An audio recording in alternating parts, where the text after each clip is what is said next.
안녕하세요. 토목 엔지니어 돌정입니다.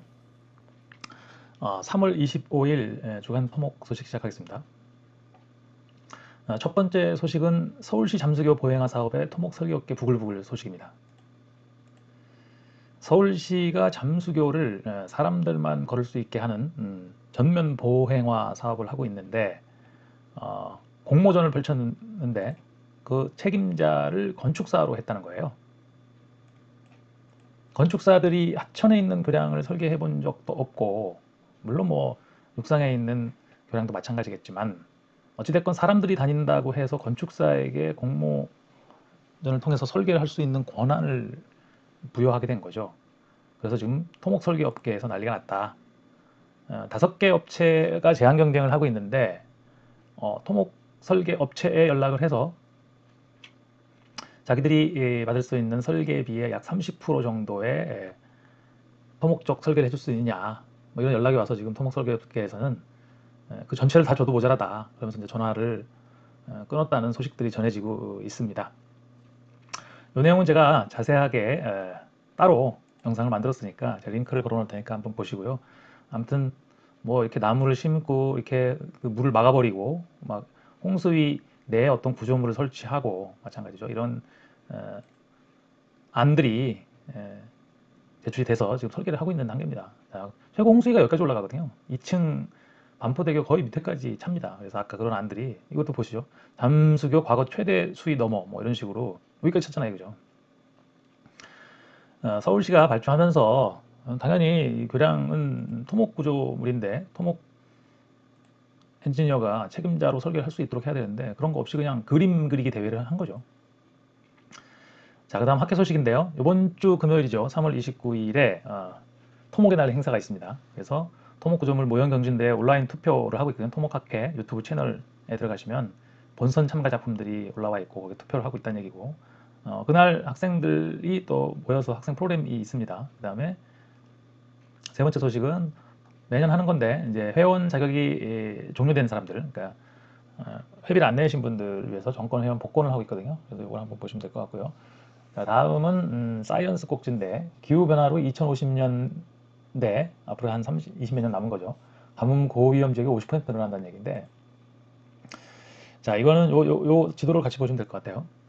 지금 현재 면적입니다. 면적 헥타르죠. 헥타르로 이렇게 해서 지역별로 이렇게 나와 있는데 총이 지금 180만 5천 헥타르가 가뭄 위험도 1등급 지역이면은 이게 늘어나서 271만 헥타르 정도가 된다는 얘기죠. 그래서 인천, 경기가 이렇게 늘고 다 대부분 다 꽤 몇 배가 느는 거죠. 그죠? 꽤 몇 배 많이 느는데 다만 대구, 경북은 좀 주네요. 지금 전남, 전북도 거의 지금은 1등급 가뭄 위험 지역이 아닌데 적은데 면적이 꽤 늘어나는 상태입니다. 작년에 이 전남 지역에 가뭄이 극심했었죠. 그래서 아마 여기 이 사진도 전남 화순의 동북댐 저수율 사진이죠. 자, 다음은 젠슨황 엔비디아 CEO. 자, 젠슨황 엔비디아가 지난 19일인가요? 현지 시간 지난 19일 날 GTC 행사를 했어요. 개발자 컨퍼런스를 했는데 이때 새로운 칩을 공개를 했습니다. 그러면서 자기들은 앞으로는 이런 인공지능 플랫폼 회사가 되겠다. 칩 회사가 아니라 인공지능 플랫폼 회사가 되겠다. 그죠? AI 플랫폼. 이게 뭐냐면 자기네가 칩이 많으니까 그 칩들을 가지고 여기 와서 인공지능 학습도 시키고 개발도 해라. 약간 그런 쪽으로 가겠다는 얘기고, 그런 것들이 발표가 있었고, 여기서는 지금 요 기사는 5년 내에 AI가 등장할 것이다 라고 얘기했습니다. 5년 내. 물론 이런 말도 덧붙였는데 어떻게 정의하느냐 AGI를, 뭐 이런 얘기를 했고요.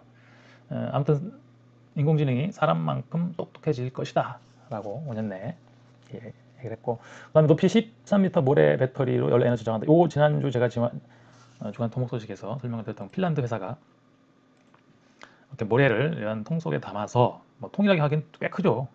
높이 13m고 폭이 15m니까. 그래서 에너지를 저장한다는 소식이었고, 지난주에 다뤘던 내용이고요. 그 다음에 건설 꼭지입니다. 공공부문 공사비 인상. 지금 건설업계가 고물가, 그 다음에 PF2 금리 이런 것 때문에 어려워하고 있기 때문에 일단은 공공건설에서 공사비를 좀 올려주겠다라는 얘기인데 이게 가능한지 모르겠어요. 이게 지금 표준시장 단가라는 게 있잖아요. 그죠? 이게 지금 과거의 단가를 가지고 입찰, 그죠? 입찰해서 시공한 단가를 가지고 또 이걸 정하다 보니까 이게 낙찰가라는 건 사실상 예정가보다 뭐 예를 들어서 80% 한다. 그럼 이거에 따라서 또 표준시장가가 80%로 정해지고 또 그 다음에 이게 예정가가 되는 거잖아요. 이게 예정가가 돼서 또 낙찰을 보면 또 80% 이런 식으로 계속해서 그죠? 계속해서 이게 금액이 줄어드는 이런 효과가 있었거든요. 그래서 실제로 공공공사 같은 경우는 엑스컬레이션이라는 게 있는데 이게 뭐 실제 물가 인상률을 전체를 반영하지 못하니까 아예 정부에서는 공공부문 공사비를 올려주겠다. 뭐 이렇게 지금 얘기를 하고 있는 거죠. 얼마나 올려줄지는 알 수가 없고 그게 충분히 반영이 되는지 그런지 두고 봐야겠죠. 자, 그 다음에 TK 신공항 LH 참여로 본격화. 자, 여기서 보면은 TK 신공항에 이제 공사들이 이제 특수목적법인을 만드는 겁니다. 그래서 어떤 공사가 참여하냐면은 결국 LH가 뭐 제일 크겠죠. LH가 뭐 저번 그런 뭐 검단 아파트 무너지고 뭐 이런 것 때문에 상당히 조직이 혼란스러웠었는데 이제 최종적으로 참여하게 했다는 거죠. 대구도시개발공사, 한국공항공사, 그 다음에 또 대구교통공사, 경북개발공사 이렇게 5개가 모여서 특수목적법인을 만들어서 아마 사업을 하는 형태로 되는 건가 봐요. 그래서 여기 사업비가 나와 있는데 사업비가 약 70조 원이라는 얘기를 전해 들었다. 토목 분야만. 토목 분야만. 뭐 공항에서 대부분이 토목공사죠. 그죠? 활주로 만들고 뭐 배수로 만들고 뭐 이런 것들이 대부분 토목공사인데 뭐 에어사이드, 랜드사이드 이렇게 얘기했는데 이제 랜드사이드 쪽으로 가면 이제 청사도 있고 그러니까 그래서 아무튼 대규모 프로젝트가 진행 중이라는 얘기고요. 그 다음에 경기도 철도 기본계획 발표 이렇게 나와 있는데 요거는 이제 경기도 철도 기본계획이 발표가 됐는데 아무튼 뭐 여러 개의 그런 노선들 뭐 이런 것들이 지금 설명이 되어 있습니다. 경기도가 워낙 뭐 서울하고 경기, 인천이 우리 인구 전체 뭐 한 60% 정도 되나요?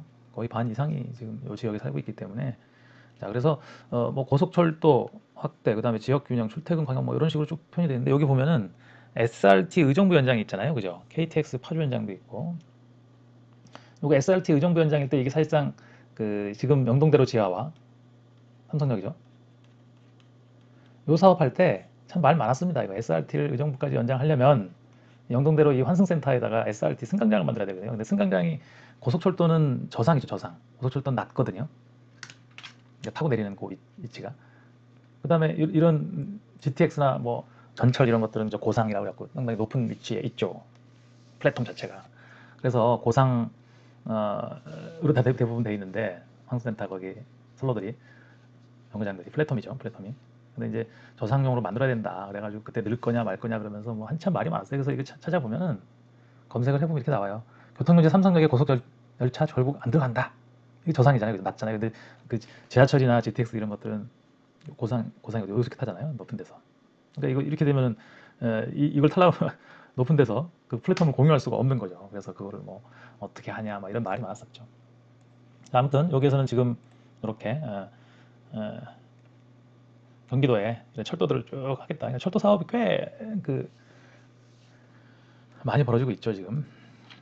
자, 그다음에 홍수감의 최적, 그다음에 뭐 찬반 논란이 있다는 얘기인데 참 이게 기후 변화, 기후 위기죠. 사실상 가뭄도 큰 그 걱정거리잖아요. 뭐 전체 지구 기온이 올라가고 그랬을 때 증발량이 늘어나고 그래서 가뭄도 만만치 않다는 얘기예요. 강수량이 줄고. 그러니까 강수량이 준다는 것보다는 연 강수량을 비슷하더라도 집중돼서 오다 보면은 그 비가 오지 않는 그 기간에는 또 가뭄이라는 얘기죠. 그런 것들을 때문에 이 기사는 뭐냐면은 환경부가 치수 패러다임을 전환했다는 얘기예요, 작년에. 뭐 이게 이제 뭐 정권이 바뀌면서 그런 기조가 됐을 수도 있고, 뭐 그렇죠. 뭐 항상 우리 한국은 뭐 정권에 따라서 이게 왔다 갔다 하니까 토목이라는 건 100년지 대계인데 유정자들에 의해서 많이 바뀌긴 하죠. 아무튼 5년 전에는 건설 대신 관리를 주로 하겠다고 했는데 이제 댐을 많이 만들고 뭐 그렇겠다. 그리고 또 4대강도 또 어떻게 잘 이용하겠다. 뭐 이런 계획들을 좀 세웠다는 얘기고, 그런 것들이 지금 찬반 팽팽하다 환경단체에서 뭐 반발도 하고 뭐 그렇다는 얘기죠. 자, 그 다음은 이제 글로벌 곡지입니다. 자, 요 기사가 좀 재미있어요. 이게 지금 뭐 우리 그 한국처럼 사계절이 있는 나라에서는 이 그 노면이 어려붙지 않게 하기 위해서 뭐 그 히팅 시스템을 막 깔고 그러잖아요. 근데 이거는 지금 콘크리트 자체가 발열을 한다는 거예요. 그래갖고 요즘 대학에서 대학이요, 대학에서 연구한 걸 이렇게 기사 형태로 이렇게 공개를 한 게 있더라고요. 그래서 여기도 지금 나와 있지만 뭐 주 정부 미국 북부 지역이겠죠. 매년 눈과 얼음 제거 작업에 2조죠, 2조. 2조를 소비합니다. 그래서 여기는 지금 스스로 콘크리트 자체가 발열을 하는 뭐 그런 기술을 개발했다는 얘기입니다. 자, 그 다음에 요거는 월드 롱게스트 바이 레인 터널. 이게 이거 좀 이상한데 사실상 인도에서 가장 긴 이중선 터널이라는 게 이게 이제 바이 레인이라고 표현되어 있는데 이 바이 레인 이게 제가 터널 하시는 분들한테 물어봤더니 이게 아마 이게 보통은 한 방향으로만 가잖아요. 터널을 두 개 뚫어갖고 얘는 일로 가고 얘는 일로 가고 이렇게 하는데 얘는 지금 여기 터널 하나에 이쪽 방향과 이쪽 방향이 들어가 있어서 아마 그걸 바이라인 터널이라고 하는 거 아니냐. 바이레인 터널이라고 하는 거 아니냐 그러는데 여기 보시면 그래서 처음에 저도 이거 그 터널 하시는 분한테 물어보지 않고 봤을 때는 이게 그냥 당연히 이런 쌍구리라고 부르죠. 쌍구 터널인 줄 알았는데 여기 되게 작아요. 요건 이제 서비스 터널이라고 부른다고요. 서비스 터널.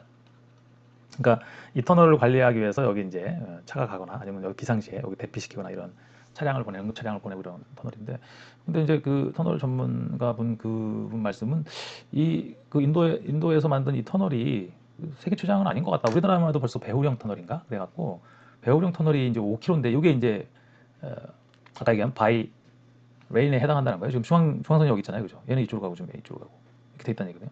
근데 이게 이미 2016년에 개통을 했는데 5km가 넘는다는 얘기죠. 얘는 기껏해야 지금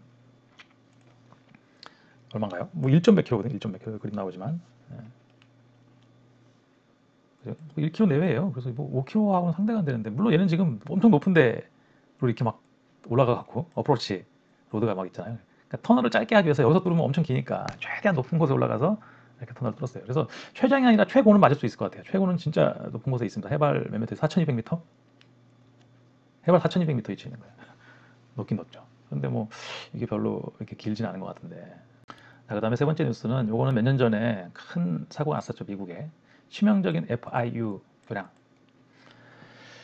이게 이제 그 트러스 형태로 조금 애매한 모양이었어요. 누가 봐도 이게 이제 가운데 트러스가 있고, 그죠? 단면으로 보면 위아래 콘크리트가 있고 이렇게, 그죠? 가운데 이게 트러스가 일면 트러스였거든요. 그죠? 그러니까 물론 이제 아이디어는 좋을 수 있어요. 좋을 수 있고 사람이 이제 이렇게 다니니까 트러스의 약점인 바깥쪽이 조망이 안 된다는 거. 여기 이렇게 트러스가 있으면 바깥쪽이 이렇게 막 지저분하게 보이잖아요. 여기서 이렇게 보면은 이게 없으니까 깨끗하게 보이잖아요. 그러니까 그런 건 있었는데 아무튼 이게 시공 중에 붕괴가 됐는데 이 기사는 어, 계약자라고 했는데 이제 이게 저 번역을 해서 그렇지 이제 시공자죠, 시공자. 컨트랙터라고 하잖아요. 외국에서는 시공자라고 한 거라고 컨트랙터라고 부르는데 무슨 일이 있었는지 살펴보고 아무튼 왜 이게 무너졌나 그래서 MCM이라는 회사인데 MCM이 뭐 그 지역에서는 되게 큰 회사였나 봐요. 많이 시공도 많이 하고 그랬는데 왜 이런 일이 벌어졌나 약간 그런 걸 분석한 기사입니다. 그러니까 이렇게 우리나라 언론은 그때만 그냥 그 이슈하고 끝나는데 계속 추적해요. 계속 추적하면서 어떤 사고에 대해서는 언론들이 지속적으로 이렇게 기사를 쓰는 그런 게 우리나라하고 좀 다른 것 같아요. 최신 소식은 뭐 한번 보시면 될 것 같고요. 그 다음에 핫클립입니다. 핫클립인데 첫 번째 거는 이제 여러 가지 도로 기술들을 이렇게 소개해 놓은 자료입니다. 영상입니다.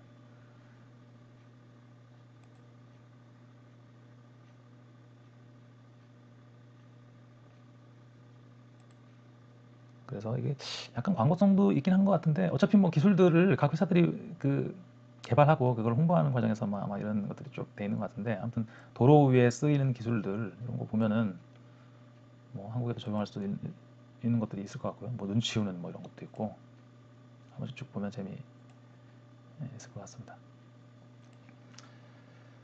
자, 다음은 파리 얘기입니다. 파리 메트로. 그러니까 얘들도 얘와 얘가 지금 거의 비슷한 그 프로젝트예요. 얘는 지금 파리에 45조, 45조죠. 그 다음에 시드니는 64조에 둘 다 메가 레일웨이예요. 그러니까 얘도 지금 당연히 이제 터널로 들어가는 거고 얘도 지금 뭐 파리도 그렇고 시드니도 그렇고 워낙 오래된 도시니까 당연히 TBM 장부 나오고 있죠. 땅속으로 들어가서 작업을 하는 거겠죠. 그런 형태로.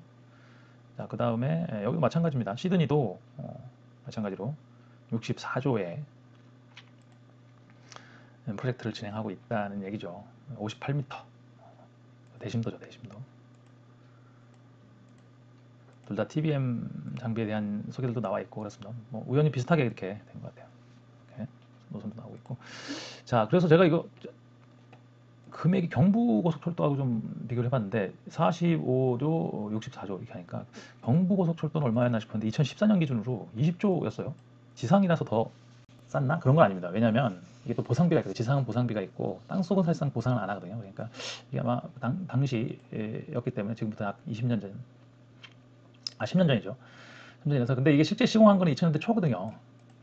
90년대 말부터. 그러니까 이거는 이제 2014년 기준인데 그때까지 총 금액을 얘기한 거니까 실제로 대부분의 시공은 90년대에 했기 때문에 거의 뭐 한 25년 이상 전이었기 때문에 요 금액만으로 이렇게 판단하기는 힘든 것 같아요.